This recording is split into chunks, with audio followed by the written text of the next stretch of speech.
What up, yo? What up, empaths?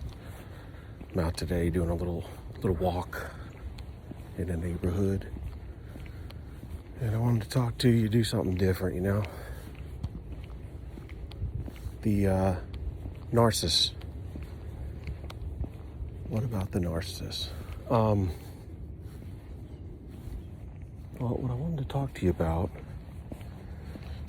was the mask, the narcissist mask. Why they are so loyal to the mask? Why? And a lot of times we think that they love themselves so much because they think they're gods, right? Or God mentality. We're just objects, toasters. Toasters. Hello, all the toasters out there. I'm a toaster, you're a toaster. We're all toasters, according to the narcissist. It's funny. I try to joke around a little because this stuff is really difficult to deal with. And if I can crack a smile out of you, then so be it. You need it. Anyway, they're loyal to the mask, and a lot of people think that they love themselves so much, but they're not. They're completely miserable. And they're miserable because they're so fake, but they're miserable and they're loyal to the mask because they don't love themselves. They hate themselves. What they fall in love with, what they love is the supply. But what is the supply? Supply is, it's like when you look at the story of Narcissus. Narcissus, he fell in love with that, seeing himself in the water. That old Greek story or whatever it is. Well, what was that? That was a mirror of him. Okay, so he didn't love himself either. He loved what he saw or what he envisioned he was, or what he's being told. And that's what the narcissist is. They don't love themselves. They love the mask. They love all the validation. They love the image that they feel like they are receiving. All of the validation. They don't love themselves. They love that fake, false self. And so don't get it twisted. They don't even care about themselves, and when you act fake, you're behind the fakeness, right? I mean, the original, authentic you is behind there. And when you act fake, you don't do yourself justice. You do yourself an injustice. And again, anything fake is fantasy. And fantasy is not only a lie, but is the biggest pathway of deception that the enemy will use in divisive techniques in your life that will bring you down. Because if you think about it, like I said, fantasy also comes from drugs and alcohol and watching, lewd stuff. That's really not reality. So you gotta watch that stuff,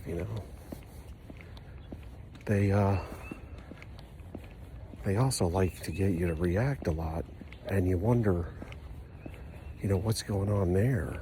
Or why do they like negative supply, I think that's a tough one for a lot of people. The negative supply. The negative supply, see, why can't you just give them a bunch of positive supply and they'll be good, If you just told them they were awesome every day all the time, Why couldn't that take care of it? You know? Well, because they are always devising, cheating, manipulating, and doing all these things behind your back, and they have to regulate that. They can only regulate it by rationalizing that you're the problem. So that's why positive or good positive supplies doesn't work. That's why, you would think that, well, usually early on when you find out about narcissism, you kind of rationalize the fact that somehow I'm going to find a way to make it work, right? A lot of empaths do that. So you try to, devise a way, like, how can you keep the narcissist at bay and still, keep a relationship together? But you can't. And this is one way, because some empaths will be like, well, I'll just love them and give them so much good supply, and that'll take care of it. But not only are they an empty hole that never is filled. In fact, that hole continues to get larger. If you give them $1 million, they're going to need $1 billion. What happens is they need a negative supply because they're devising all these tricks and manipulations, cheating, lying, stealing, doing all these things behind your back. They have to regulate it. So if they could throw it on you, that's where I always say it's like you forgave their sins, I would say. Because you kind of feel like that in a sense, it's like, they get a big relief when they are able to get you to react, and they throw it on you, unbeknownst to you, and then, they walk away with your good energy. But at the end of the day, they have to do that stuff because it gives them their rationalization. It helps them to process the fact that now they can blame it on you. When they're able to project onto you, when they're able to get you to react when you say, oh, you're cheating on me. And they're like, no, I'm not. You're cheating on me, or whatever. I'll get you in a big, they will not, when they start a argument with you, when they need negative supply, they'll continue to poke that bear and poke it and poke it and poke it until they can get you to react real good. Generally speaking, when you're unawoke. And that's why they do it. They do it because they get you to react. They just keep pushing and pushing and pushing. And then when you finally blow up, or, whatever, blow up. But, you get like, man, and you guys start, and you're like, I've done everything, da-da-da-da-da. First of all, the energy switch takes place. Then you feel weak, winded, like you're emaciated. But also, then they feel like, what? They're mistreating me. And then they're convinced they didn't do it anymore. You did it. Or whatever. They have a way of, when they want to believe something, that construct in their mind believes it. Remember I told you they could pass a lie detector test. I mean, we can't. Because we can't believe a lie. They can. So when they get, that's why I always say when they want to hoover you, and that's why they can always get you to come back over and over and over again. Because a lot of times they come to you and they're crying, or, well, I don't think they can cry. They look like they're about to cry, or, they'll be acting like they're crying, but no tears come out. They'll be, saying these things and how they've changed or whatever. And they really, a lot of times you would take them back because they look like they believe it. So you believe it, But, in their construct also, they do whatever it takes to get the job done, because they're not running the ship in there. Something animalistic is. Something their survival mode is. Whatever you want to call it. There's at least two or more things in there, right? Them, and there's at least something else in there, if not more than two things. And that other thing takes over. And, when we're in survival mode, we will be in fight and flight, we won't have to, sometimes if you're running for your life, the last thing you're going to think of is having to pee or something, man.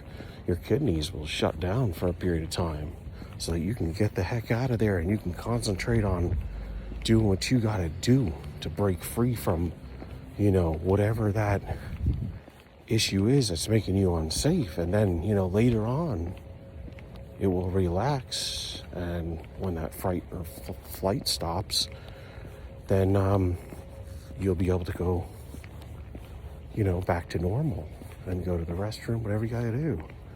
But when they're trying to hoover you, see, they're in that mode. It's that bad for them. And so it's life or death. If they can't get your supply and they need it, if you're the only one or you're the main one, or they've deemed, and their construct has deemed to them that you got to be hoovered. See, that's the thing. That construct in them, you wonder why they can do things so well sometimes and manipulate so well. But if you listen to people that are narcissists or read up on it, what you'll find is you'll find that the narcissist has an inner voice, an inner construct, and that inner voice, that inner construct tells them what to do. It directs them. It tells them, like, hey, this person's not ready to be hoovered yet because of the way they're acting. So then the narcissist will keep it moving. And then, that construct will have them, stalk you later and see if that's changed. But if it hasn't changed, that construct's going to tell them, hey, no, we got to wait a little longer, because if you try to hoover them now, you're going to get a narcissist injury when they turn you down. So it's not worth it. And so they'll keep it moving. And it'll tell them exactly what to do. It's like an instinct. But their instincts are different than ours. I believe that we have intuition and they have something else. And it's not like intuition. Intuition is goodness. And whatever their construct is and talks to them is evil by nature. And so that's kind of how that works. And then a lot of times they get you to fight yourself, which is to split from your intuition. Will tell you something, one thing, okay, and then your mind will tell you another. And so they try to get you to get in control of your mind and your emotions, and then it will shut down the intuition, especially if you had never honed it because of the way that you were brought up. Once you hone it, you can't really shut it down, which is a good thing. Okay, so keep that in mind. But what happens is they get you fighting yourself by your mind fighting against your intuition. Your intuition's telling you, no, I don't think this is a good idea. This guy's like, or this lady, or this guy, or whatever, whatever the narcissist, or whatever, they're not good for you. I'm trying to tell you, if you just damn it listen to me. And then your mind will be like taking over, saying, I got this, or rationalizing it like, well, they look like they're acting contrite. They look like they're acting like they've changed. They look like they, really mean it. And then your flesh is also telling you. And at the same time, you might be lonely. I'm lonely, man. What are you waiting on? Take the narcissist back. I need another hit. I need to feel good again. And then once in the unloving arms of the narcissist again, shortly thereafter, you're back to getting devalued. You're back to getting discarded. You're back to that sunken place. And when you continually do these rotations of these cycles, they end up,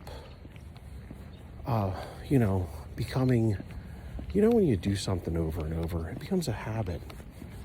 Habits are formed. And you don't want to form habits that have anything to do with the narcissist, because that's how you become, you're not going to become a narcissist, but that's how you become narcissistic. And you don't want that. You don't want any of that, because it's all evil. It's not good for your soul. It's not food for your soul. And it's, at the end of the day, you're here to save your soul and to help others save theirs. Well, not help them, but be a light to others. You can't save anybody, but you can. I read Matthew 5 today. You can let your light shine so that others can see it. You know what it said in Matthew that I read today? It said, well, do I want to light the candle and put it under a bushel? Well, no. I don't light a candle and cover it up, but I light a candle and I put it on a candlestick so I can light up the whole room. And so you want to, be the best light you can be, and protect yourself, from being taken advantage of. So you got to love yourself, have good boundaries. Sorry, it's a loud ass car. And then you want to shine your light as best you can, right? But you don't just give it away. It's kind of like you give it to people who deserve it. People who put in work with you. People who love you, truly. People that are there for you. People you can build relationships with, good ones. And a good, source of surrounding individuals that will help you in time of need, but also won't let you stay isolated. So if these things come up in the future, instead of you being home all alone, isolated already with no one to help you, you'll have good individuals, a good support system that you've been building ever since your break with the narc. And so you'll have people to reach out to, and you'll have your own life doing other things, and never let people change you. Try to influence that change in you.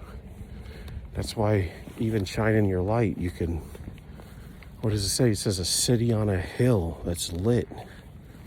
It's not hidden. It's out there. But the thing is being a good, wholesome individual means that you don't push yourself on nobody. You shine that light. But you don't let nobody control that light. You don't let nobody discourage that light. And if they're not feeding your flame, then get rid of them. That's all I got for today. Don't listen to your mind, listen to your intuition. And if you do that, you don't have to be frightened out there about who you're dealing with anymore. Because your intuition, your inner man, your inner person, your inner spirit will tell you. Okay? Give me a like, a thumbs up, a subscription. I love y'all. Stand tall. Peace out. Soldier up all the time. Stay vigilant. For life ain't over. It's just begun. Peace.